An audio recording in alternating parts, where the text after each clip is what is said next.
Hey everybody, welcome back to my channel. My name is Stephanie Bree, and I'm actually talking about two shows today, but when they first aired, they were basically one show.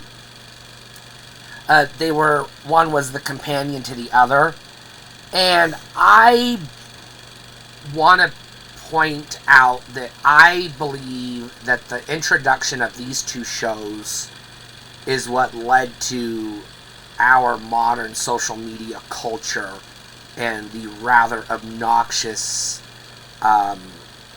societal habit of filming every fucking thing that we do.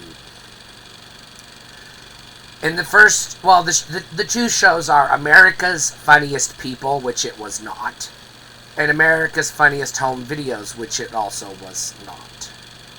Both of these shows are garbage, sewer trash, and I hate the fact that these shows exist. I'm not going to say I hate people that watch these shows, but I do have a low opinion of anyone that finds this shit entertaining, because you're finding entertainment in something that is really obnoxious. But you have to remember something that nobody ever talks about, and I think it's worth reminding people. When these shows aired originally, we didn't have smartphones, obviously, but we also didn't have widespread use of video cameras. So, when these shows first began in the early 90s, maybe even late 80s, camcorders, as we called them back then, video cameras, were still really expensive. If you or me were adults back then and have the same level of income and status that we have today, we would not have had video cameras. They were not an everyday product. They were not a working class product. They were a middle to upper tier middle class product. So you had to have money. We're talking about camcorders that were on the low end, $800 or $900, adjusted for inflation, would be astronomical, crazy expensive today. So no, these people that were submitting videotapes to America's Funniest Home Videos and America's Funniest People were not hurting for cash. And so it was really obnoxious that there was a cash reward for this shit, because the poor lower class people that would have, benefited from the, winning the prize, couldn't afford a video camera, couldn't afford extra videotapes, because these cameras didn't use your standard VHS tapes. They used like smaller VHS-C tapes, which were kind of expensive, or the even more expensive Video 8 tapes.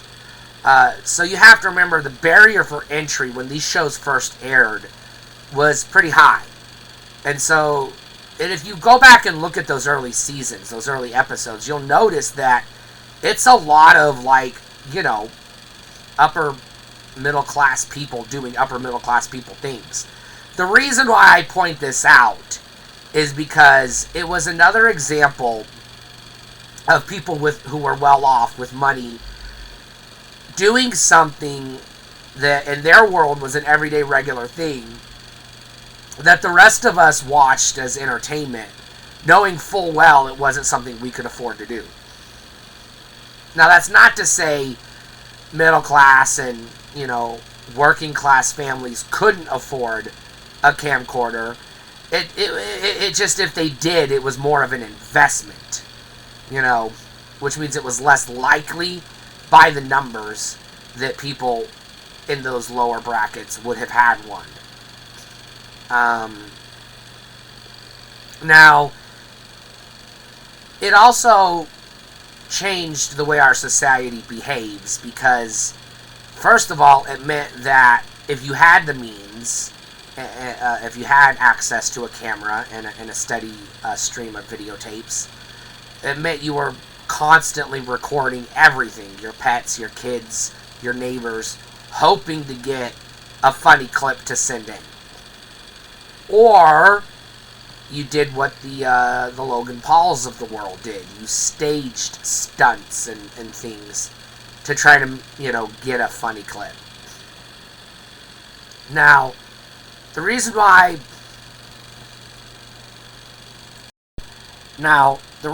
I lump these two shows together is because they were conceived and they were actually paired together. America's Funniest People was hosted by, I believe his name is Dave Coulier or something along those lines, who played Uncle Joey on Full House.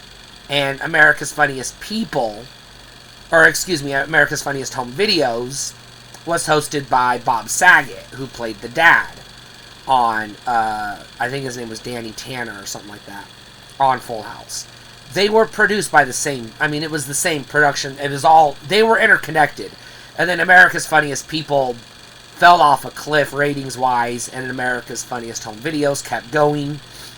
Eventually, Bob Saget left America's Funniest Home Videos. And so anyways, eventually Bob Saget left, and then some other guy took over.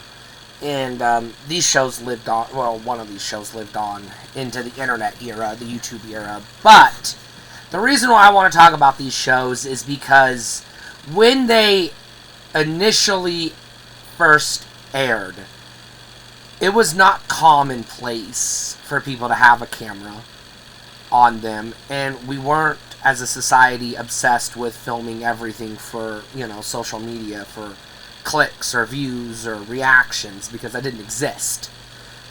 And I think these two shows, especially the one about home videos, are what led to the rise of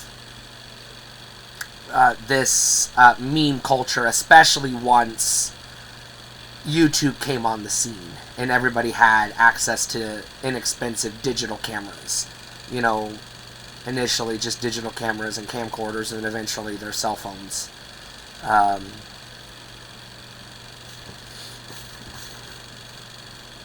And it isn't just lowbrow entertainment, because there's nothing wrong with that stuff for the purpose it serves, for some people.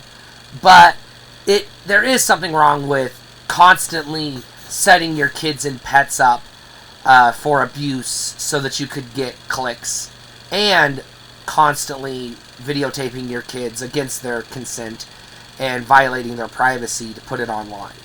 Those things are bad. I would argue those things are evil, and we have a culture that just is okay with those things and finds them acceptable, and I don't.